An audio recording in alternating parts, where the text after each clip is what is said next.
Filemon, a partir do versículo 1. Vamos ler juntos, irmãos e irmãs. Paulo, prisioneiro de Cristo Jesus, e o irmão Timóteo, ao amado Filemon, também nosso colaborador. Leia comigo. E a irmã Áfia e Arquipo, nosso companheiro de lutas, e a igreja que está em tua casa. Graça e paz a vós outros da parte de Deus nosso Pai e do Senhor Jesus Cristo.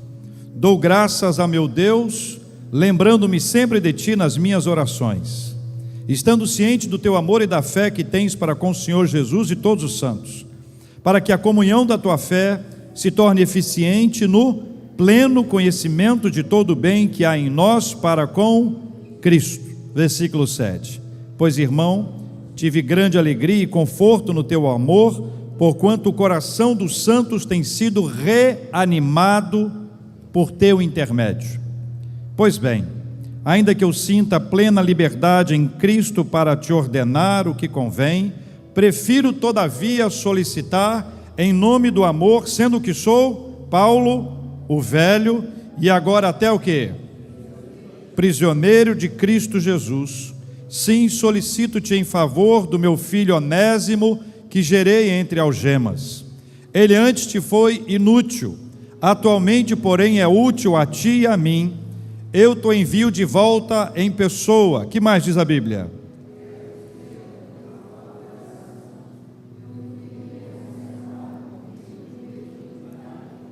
Me servi nas algemas que carrego por causa do Evangelho. Versículo 14. Nada, porém, quis fazer sem o teu consentimento, para que a tua bondade não venha a ser como que por obrigação, mas de livre vontade. Pois acredito que ele veio a ser afastado de ti temporariamente, a fim de que o recebas para sempre, não como escravo, antes muito acima de escravo, como irmão caríssimo, especialmente de mim e com maior razão de ti, quer na carne, quer no Senhor. Se, portanto, me consideras companheiro, recebe-o como se fosse a mim mesmo. E se algum dano te fez, ou se te deve alguma coisa, lança tudo na minha conta. Eu, Paulo, de próprio punho escrevo, eu pagarei, para não te alegar que também tu me deves até a ti mesmo. Sim, irmão, que eu receba de ti no Senhor este benefício, reanima-me o coração. Certo como estou da tua obediência, eu te escrevo, sabendo que farás mais do que estou pedindo. E ao mesmo tempo, prepara-me também pousada, pois espero que por vossas orações vos serei restituído. Saúdam-te quem? Leia para mim os nomes. Epáfras, quem ele é? Prisioneiro comigo em Cristo Jesus. E mais quem?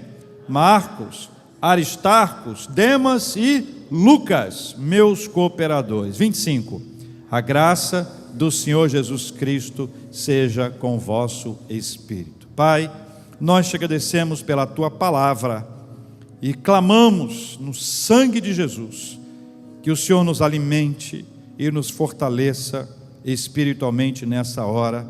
É assim que oramos ao Senhor, em nome de Jesus. Amém.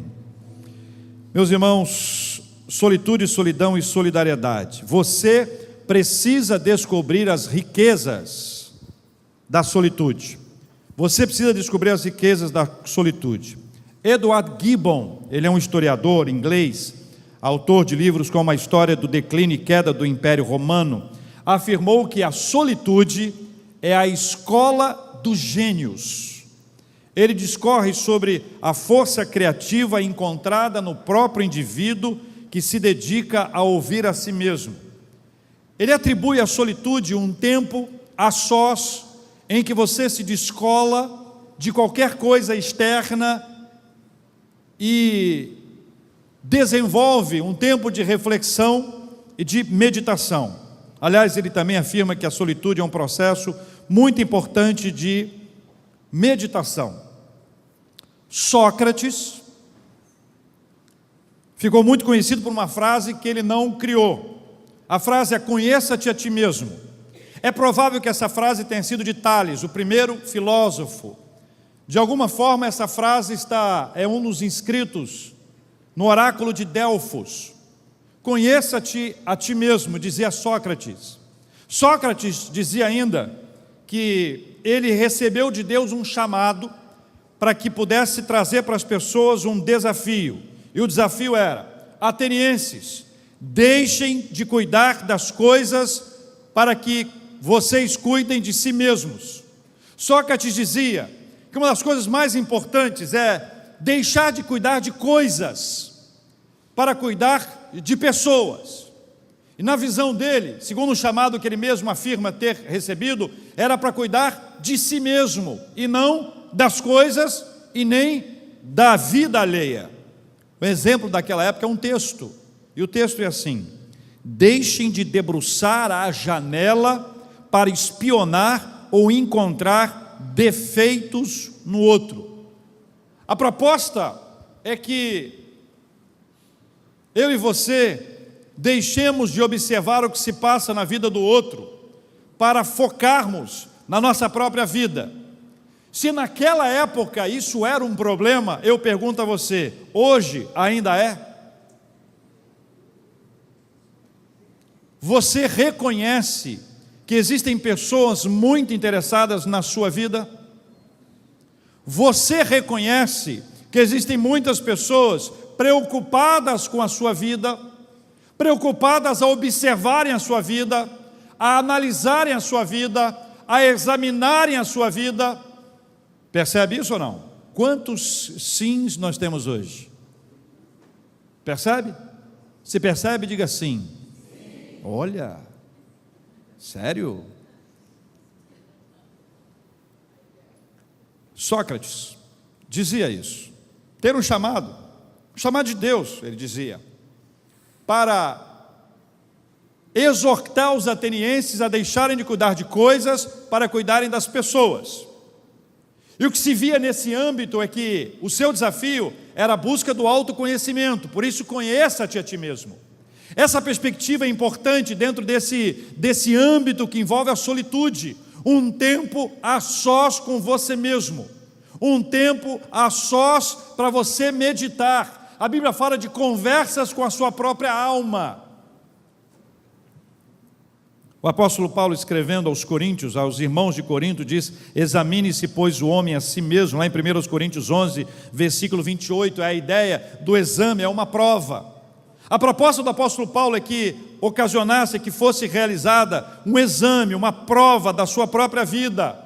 Essa prova proposta pelo apóstolo Paulo é uma prova da nossa existência, de quem eu sou, de quem você é de verdade.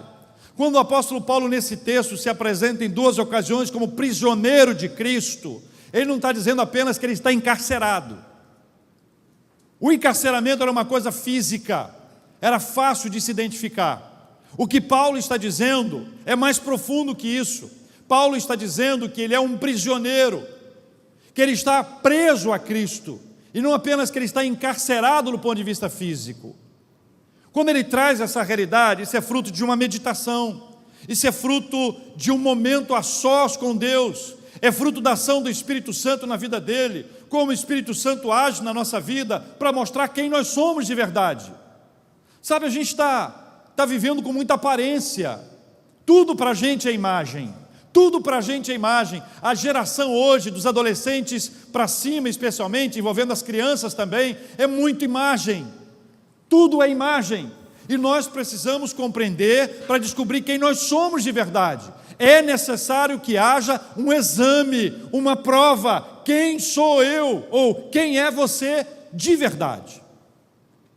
Quando Paulo traz essa palavra para nós, inspirado pelo Espírito Santo, está subentendido que existe uma ação do Espírito Santo na nossa vida, que nos propõe essa meditação. O Salmo 1 fala sobre meditar na palavra do Senhor dia e noite, mas eu queria apresentar uma distinção entre dois conceitos de meditação que são muito importantes a gente entender. Existem várias religiões que se propõem, que propagam uma meditação no sentido de um esvaziamento da mente. Eles propõem que você se assente em algum lugar, sobre algum espaço físico, e você esteja ali de alguma forma procurando esvaziar a sua mente. Embora eu respeite quem haja dessa forma, eu discordo, Porque a meditação que a Bíblia propõe para nós não é de esvaziar a nossa mente, é de encher a nossa mente. Por isso ela diz que devemos meditar na palavra do Senhor. E quando eu medito na palavra do Senhor, eu estou sim esvaziando a minha mente daquilo que eu acho, daquilo que eu penso, daquilo que eu quero, para encher a minha mente com a palavra do Senhor. Exatamente esta ação de Deus, quando eu e você vamos meditar na palavra do Senhor, a proposta de Deus é: deixe de ouvir o seu coração, deixe de ouvir a si mesmo, ouça a minha palavra e nela mastigue, ou ela mastigue. Mastigue a palavra do Senhor, medite na palavra do Senhor, rumine na palavra do Senhor. Na solitude, meus irmãos, nós deixamos de lado o interesse equivocado pela vida do outro, meditamos na palavra do Senhor e passamos a nos conhecer de verdade. Quando nós reconhecemos que nós somos pecadores. Vou dizer para você uma coisa: ninguém gosta de ouvir que é pecador, mas ao deixar de ouvir, você não deixa de ser pecador. Se alguém disser que você é pecador, acredite. E acredite, quem está falando também é. Nós somos pecadores, e exatamente por isso nós precisamos identificar a palavra do Senhor na nossa vida, e a solitude vai nos ajudar. Quero deixar com você uma frase: é necessário aprender a estar só para crescer no relacionamento com Deus. É necessário aprender a estar só para crescer no relacionamento com Deus. Ninguém cresce no relacionamento com Deus sem estar a sós com Ele. Ninguém vai crescer, vai desenvolver a sua vida espiritual se não estiver a sós com o Senhor. Quando a proposta é fique a sós com Deus, ela para muita gente é uma batalha, uma luta, porque nós estamos acostumados a viver em grupo e queremos o grupo, e o grupo nos ajuda, o grupo é importante, mas é necessário que você aprenda a estar a sós com o Senhor. O seu relacionamento com Ele só será desenvolvido se você estiver a sós com Ele, e a sós com o Senhor é você estar na sua casa, no seu trabalho, no seu carro, aonde você estiver, e você está orando, meditando, louvando, glorificando a Deus. A sós com o Senhor, é a sós com o Senhor que o Senhor vai ministrar a sua vida, e depois de estar a sós com o Senhor, venha para a igreja. Porque na igreja nós temos várias pessoas que ficam a sós com o Senhor até o momento de estarem na celebração coletiva, nesse ajuntamento solene, onde nós somos abençoados pelo nosso Deus. Eu pergunto, para você é difícil? Fala só aqui, entre nós dois, está faltando tempo para isso? Pastor, eu estou sem tempo. Quantas vezes nós ouvimos isso? Eu não tenho tempo para estar a sós com Deus. Meus irmãos, vamos ajustar os nossos horários e a nossa vida. É necessário aprender a estar só para crescer no relacionamento com Deus. Jacó teve um marco na vida dele. Jacó vivia um problema de relacionamento na sua casa. Vocês conhecem o texto, problema grave. Grave a ponto de ele ter que sair de casa. Ele não podia ficar lá mais com os seus pais e com o seu irmão. Precisou mudar de casa. E nesse processo de migração da sua casa, ele teve uma experiência, foi um marco na vida dele. No deserto, deitou, dormiu sobre uma pedra, e Deus deu a ele uma visão, uma experiência sobrenatural. Ele viu os céus abertos, e do céu tinha uma escada, descia uma escada, e os anjos desciam e subiam, e ele ficou tão impactado que chamou aquele lugar de casa de Deus. Aquele encontro a sós com o Senhor mudou a trajetória de vida de Jacó. Jacó não se tornou um homem perfeito, mas aquela experiência foi um marco. Aquela experiência foi definidora, aquela experiência mudou a história dele. É a sós com o Senhor que nós temos profundas experiências com o Senhor. A Bíblia fala sobre a conversão de Saulo, até se transformar no apóstolo Paulo. Foi uma batalha muito grande, muitas coisas mudaram na sua vida, mas quando ele faz alguns discursos que eu vou ler aqui agora, você observa que ele teve um encontro com o Senhor. E esse encontro com Deus foi pessoal, foi um encontro especial, foi um encontro sobrenatural, e esse encontro mudou a perspectiva dele de vida.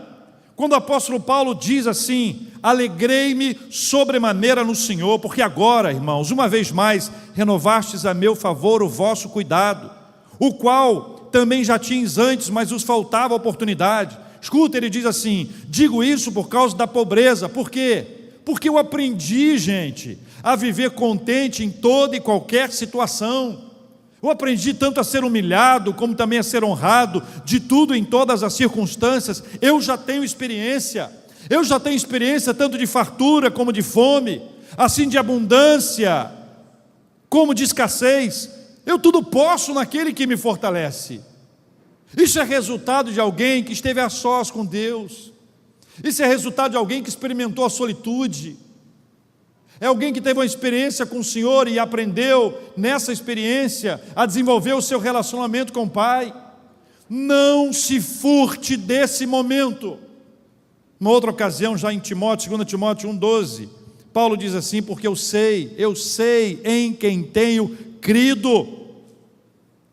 Eu estou bem certo que Ele é poderoso para guardar o meu depósito, o meu tesouro até aquele dia ou até o dia final. Eu sei em quem tenho crido. A pressão da vida, os problemas, as lutas, as batalhas, nada disso tira da minha mente quem eu sou diante de Deus e quem Ele é para mim. Há um relacionamento entre nós, e esse relacionamento, ele é gestado no momento de solitude, quando você está a sós com Deus. Meus irmãos, eu quero dizer a vocês que Paulo, prisioneiro de Cristo, para se perceber nesse lugar, ele precisou de muita meditação. Para se perceber no lugar de prisioneiro de Cristo, ele precisou de muita meditação. Segundo, eu quero dizer para vocês que cristãos, por definição, não são solitários. Cristãos, por definição, eles não são solitários.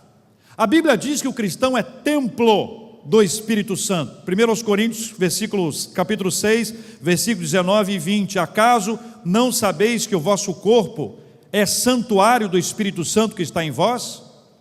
Nós somos templos do Espírito Santo. Por alguma razão maravilhosa, Deus resolveu isso. Vou trocar essa ideia com você, uma linguagem simples, mas que eu quero que todo mundo entenda. Deus Pai, Deus Filho e Deus Espírito Santo fizeram um encontro, uma reunião, e fizeram um planejamento.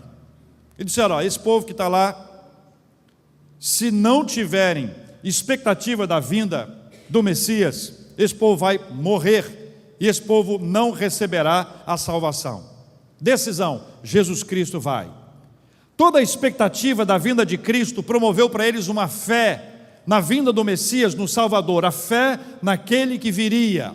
Quando Jesus Cristo veio, Ele se estabeleceu, Ele trouxe a sua palavra, a sua mensagem, a sua fala. E a fala de Jesus foi tão poderosa que nesse planejamento eles disseram: olha, Jesus, você vai entregar a nossa palavra para eles, e aqueles que crerem na nossa palavra, eles serão salvos.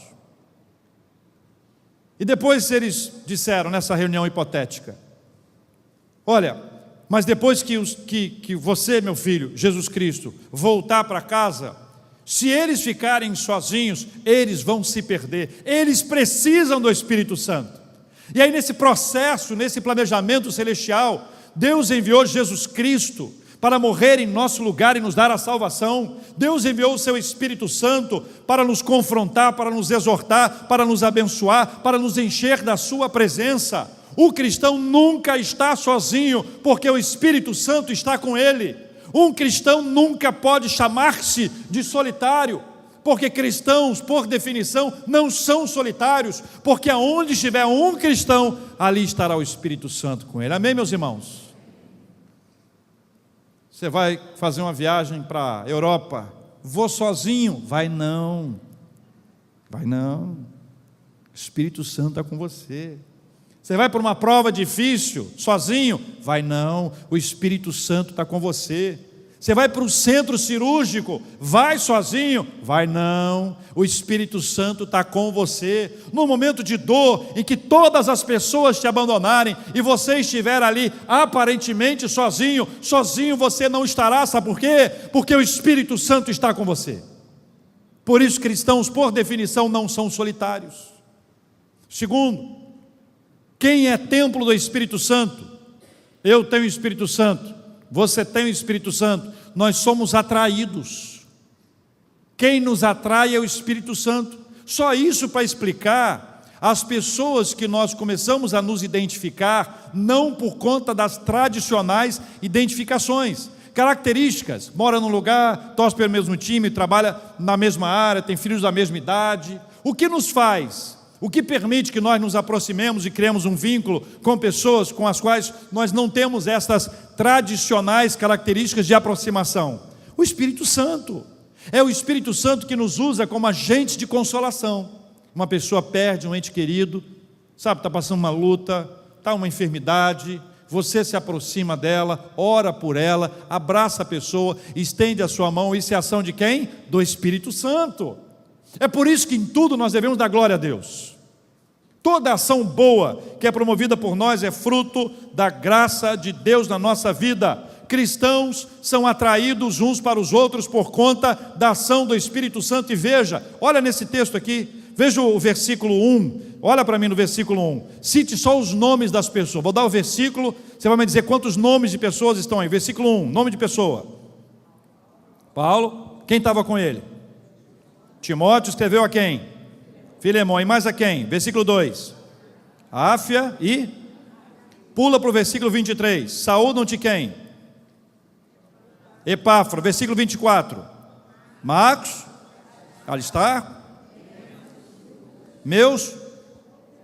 Paulo não estava sozinho, a igreja não fica sozinha, nós não ficamos sozinhos, nós somos atraídos um ao outro por conta do Espírito Santo de Deus. Onde há um cristão, aí não há solidão. O cristão, por definição, não é solitário. O cristão, por definição, tem dentro dele o Espírito Santo de Deus, e nós somos atraídos. Você já teve essa experiência de encontrar uma pessoa que você nunca viu na sua vida, mas há uma identificação espiritual? Quantas vezes eu encontro pessoas em lugares dos mais diferentes e há alguma coisa entre nós, alguma coisa que não é conhecida, alguma coisa que não é percebida segundo os nossos olhos, mas é o Espírito Santo que nos atrai e promove uma identificação. Meus irmãos, o cristão, por definição, não é solitário. Quero terminar dizendo a vocês que cristãos são solidários. Cristãos são solidários. Entenda bem o processo. Jesus se esvaziou. Ele assumiu a forma de servo e ocupou o lugar de pecadores na cruz. Cristãos aprenderam a mudar de lugar, calçar outras sandálias, sentirem outras dores e até apagarem outras contas. O que Paulo faz nesse texto bíblico é seguir o que Jesus ensinou para ele. Jesus deixou a sua glória, Paulo deixa o seu lugar de apóstolo. Paulo escreve a Filemão. A história é incrível. Onésimo era escravo de Filemão. Segundo os relatos, ele teria roubado ou furtado de Filemão recursos, bens. Paulo preso, o encontra. Filemão está lá, recebe a carta das mãos de Onésimo. Onésimo, que fugiu para encontrar a liberdade, é agora o Onésimo que encontra a liberdade preso. E mesmo depois de ter fugido para encontrar a liberdade, ele volta para o seu Senhor. Quem leva a carta para Filemão é Onésimo. E a carta que Paulo escreve para Filemão trata sobre Onésimo, mas trata sobre ele, Paulo, e sobre ele, Filemão. Paulo assume a dívida. Paulo assume o lugar do devedor.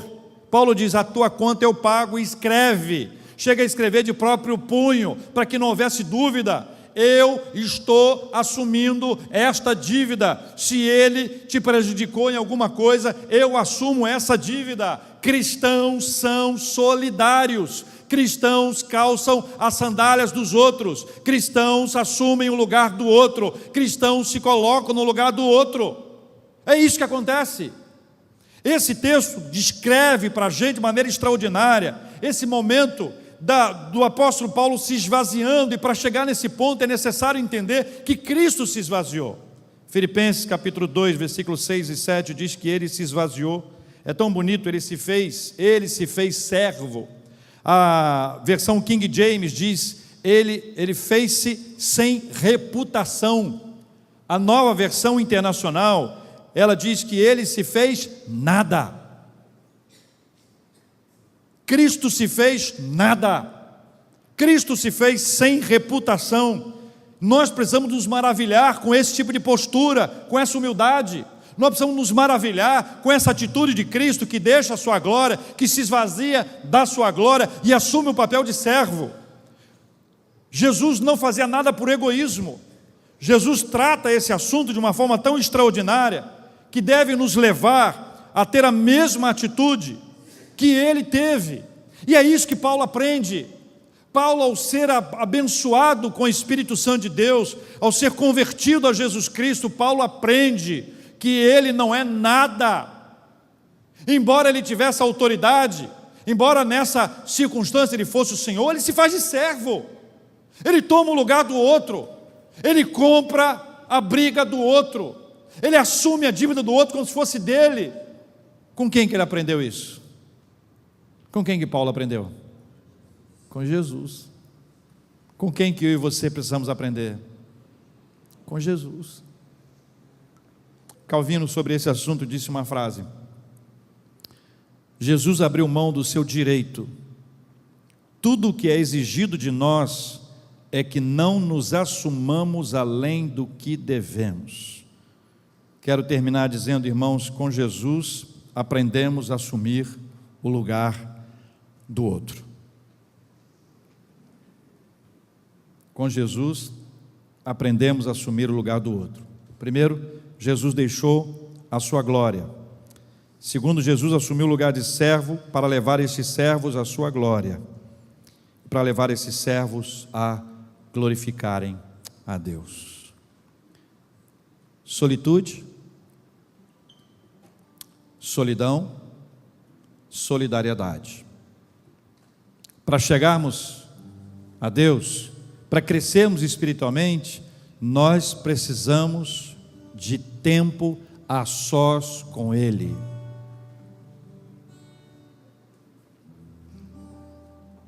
Eu não sei quem controla a sua agenda, mas eu sei, se qualquer um de nós tiver um piripaque, nós vamos arrumar um tempo a sós com Deus. Não precisamos de piripaque para assumir tempo a sós com Deus. Quanto tempo você pode separar para o Senhor? Quanto tempo você pode dedicar ao Senhor? Há quanto tempo você não bate aquele papo longo com Deus? Há quanto tempo você não para ouvir ao Senhor? Vou perguntar uma coisa aqui. Angélica, você consegue conversar com alguém que só fala e nunca te escuta? É horrível. Conversa com alguém que só fala, na hora que você vai falar, ela dorme. Há muitos anos eu estava em Campinas ainda, meu pai em São Paulo, minha mãe não estava lá ainda. Nós estávamos dormindo os dois na mesma cama, conversando, papai e eu. E aí papai começou a contar histórias. Eu dormi. Ele me ouviu o tempo inteiro. Na hora que ele foi falar, eu embarquei. De manhã ele falou assim: eu comecei a falar com você, você dormiu. Sai, pai, pelo amor de Deus, me perdoa. Uma vez eu operei de apêndice. Eu ia botar do lado de cá. Operei de apêndice.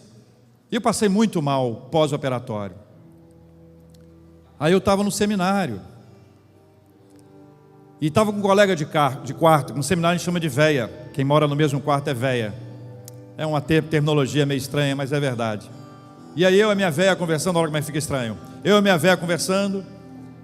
Deu meia-noite, a gente estava conversando, eu falando e ele ouvindo. 1h da manhã eu falando e ele ouvindo. 2 horas eu estava com dor. 2 horas da manhã eu falando e ele ouvindo. 3 da manhã eu falando e ele ouvindo. 4 da manhã ele falando e eu ouvindo. 5 da manhã eu dormi. Foi a hora que ele começou a falar. Que feio. Quando eu acordei e percebi, ele falou: poxa, me deixou falando e dormiu. Eu falei: cara, me perdoa. Sabe, a gente quer falar com Deus algumas coisas, mas você tem que ouvir também. Solitude não é só falar, não. Solitude é falar e ouvir. Solitude é estar na presença de Deus e buscá-lo em oração e na palavra. Abra a palavra do Senhor, ore, leia a palavra, ore, estude a palavra, ore, medite na palavra, examine as escrituras. Solitude é o tempo de meditação. Solitude é o tempo de provar a si mesmo. Solitude é o tempo de você saber quem você é. Cristãos não são solitários. Por quê? Porque cristãos têm o Espírito Santo. E quem tem o Espírito Santo nunca está sozinho. E o fato de termos o Espírito Santo, nós somos atraídos um ao outro. O Espírito Santo nos atrai, o Espírito Santo nos aproxima, o Espírito Santo nos traz para dentro, independente da nossa história, se somos parecidos, gostamos da mesma coisa ou não. Cristãos são solidários. Sabe por quê? Porque nós aprendemos com Jesus. Ele se esvaziou, Ele assumiu o papel de servo, Ele comprou a nossa briga. Solidários não abandonam as pessoas, solidários sentem a dor do outro, solidários se incomodam com o sofrimento alheio, solidários sofrem com a outra dor também, solidários querem fazer tudo o que podem para transformar, para mudar a perspectiva de vida de alguém. É por isso, irmãos, que nós precisamos orar e clamar ao Senhor para que o seu Espírito Santo seja sobre a nossa vida, que Ele nos encha, porque nós precisamos desse tempo com o Senhor. Eu quero orar com você, meu irmão e minha irmã. Quero pedir ao Senhor que te abençoe, que me abençoe, que nos abençoe, porque eu também preciso separar esse tempo para ficar só de boas com o Senhor. Dizer para Ele: ei, Senhor, como é que está aí? Tudo bem? Conta para mim uma história. Eu abro a Bíblia e vou ler a palavra do Senhor. Leia Filemão durante essa semana. Separa o livro de Filemão e leia, medite nele, examine as Escrituras. Deus vai falar com você e você não ficará igual. Tenha certeza disso, tenha convicção disso. Vamos orar, irmãos. Pai, nós clamamos ao Senhor em nome de Jesus, que o Senhor tenha misericórdia de nós e nos encha. Teu Espírito Santo venha sobre a nossa vida de forma poderosa. Deus, no nosso tempo a sós com o Senhor, ali na solitude, na meditação da Tua Palavra, no exame das Escrituras, Deus, ajuda-nos a termos esse tempo contínuo, constante na Tua presença. Espírito Santo que está em nós, obrigado por impedir que nós fiquemos sozinhos. Senhor, ajuda-nos a olhar para o nosso próximo com interesse, não se a vida dele está assim ou está assado, mas com interesse de abençoar a vida dele e a vida dela. Por favor, Pai, assim, crendo, agradecidos, nós oramos em nome do nosso Senhor e Salvador Jesus Cristo. Amém.